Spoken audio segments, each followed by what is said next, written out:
ጠዋት 11 ሰዓት ላይ ለመነሳት ሙሉ ቁርጠኝነት ኖሮት ነገር ግን ስልክዎን ደጋግመው በመነካካት እስከ 2 ሰዓት ተኝተው ያውቃሉ? ምናልባት ስራ ከመጀመሩ በፊት የአካል ብቃት እንቅስቃሴ ለማድረግ ለራስዎ ቃል ገብተው ይሆናል። ነገር ግን አልጋው በጣም ሞቃታማ ስለሆነ ምናልባት የዓለም ሳይነቃ በህልሙ ላይ ለመስራት አቅደው ይሆናል። ነገር ግን 10 ደቂቃ ልጨምር ሲሉ ያ 10 ደቂቃ ወደ ሰዓት ተቀይሮባቸው ዲሲፕሊን ለመገንባት 100 ጊዜ ሞክረው ነገር ግን ሁል ጊዜ ፀሐይ ሳትወጣ ተሸንፈው ከሆነ ይሄ ታሪክ ለርሶ ነው። 30 ዓመታት በፊት ዳዊት የሚባል አንድ የ8 ዓመት ልጅ ነበር። ዳዊት በየቀኑ ጠዋት 11 ሰዓት ላይ መነሳት ክፉኛ ይጠላ ነበር። አባቱ ግን ዝናብ ይሁን ፀሐይ፣ ብርድ ይሁን ሙቀት ሕግ አይቀይርም። ዳዊት እያለቀሰ ባባ ለምንድነው ዝናብ እየዘነበ ወደ ማሳ የምንሄደው ብሎ ሲጠይቀው አባቱ የሚሰጠው መልስ አንድ ነበር። ምክንያቱም ሩዙ የአየር ሁኔታው ግድ አይሰጠውም። ዝናብ ይሁን ፀሐይ በየቀኑ ክብካቤ ይፈልጋል።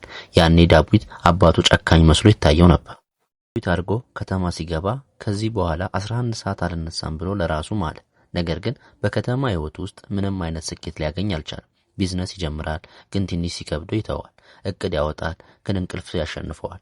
በአንድ ወቅት ከቀኑ 5 ሰዓት ላይ ተኝቶ ሲነቃ በራሱ ተበሳጨ። በቤቱ ዙሪያ ያልተጨረሱ ስራዎች ሲመለከት የአባቱ ቃል በአእምሮ ውስጥ አስተጋባ። ሩዙ አየር ሁኔታው ግድ አይሰጠውም። ያኔ አባቱ ያስተማረው ስለ ግብርና ሳይሆን ስለ ዲሲፕሊን እንደነበረ ተረዳ። ዳዊት ወደ አባቱ ተመልሶ ጠየቃቸው። አባቱም እንዲህ አሉት፣ ልጄ ስኬት የሚመጣው ስሜትህ ሲመችህ በመስራት ሳይሆን ስሜትህ በማይመች ጊዜ ጭምር በመስራት ነው።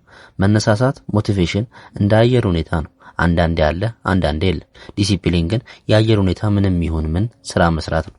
እነዚህ ማሳያዎች ቤተሰቦቻችን ለ40 ዓመታት የመገቡን እኔ ጎበዝ ስለሆንኩ ሳይሆን ዝናብ ይሁን ፀሐይ በየቀኑ 11 ሰዓት ላይ ስለተገኘው ነው ብሎ ነገሩት። ወደ ከተማ ተመልሶ ለ90 ቀናት ያለምንም ማቋረጥ 11 ሰዓት ለመነሳት ወሰነ።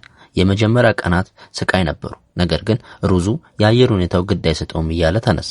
ከ3 ሳምንት በኋላ ለውጥ መጣ። ጠዋት ላይ ማንም ሳይረብሸው በህልሙ ላይ መስራት ጀመረ። በአንድ ዓመት ውስጥ የራሱን ድርጅት ባለቤት ሆነ። ዳዊት ያን ጊዜ አንድ ትልቅ እውነት ተረዳ። አንድ ከባድ ነገር ዘወትር ካደረክ ማንኛውንም ነገር ለማሳካት ቀላል እንደሆነ ተረዳ። የዳዊት ታሪክ የእርሶ ታሪክ ነው። ዲሲፕሊን ማለት መነሳሳት ሲኖር መስራት አይደለም። ዲሲፕሊን ማለት ዝናብ ይሁን ፀሐይ፣ ደክሞት ይሁን ተረብሸው ቃል የገቡለትን ስራ መፈጸም። የእርሶ ህልም እና የወደፊት ህይወቶ ለሰበብ ግድ የላቸው። ነገ ጠዋት ሰዓቶ ሲሞላ ይህን ያስታውሱ።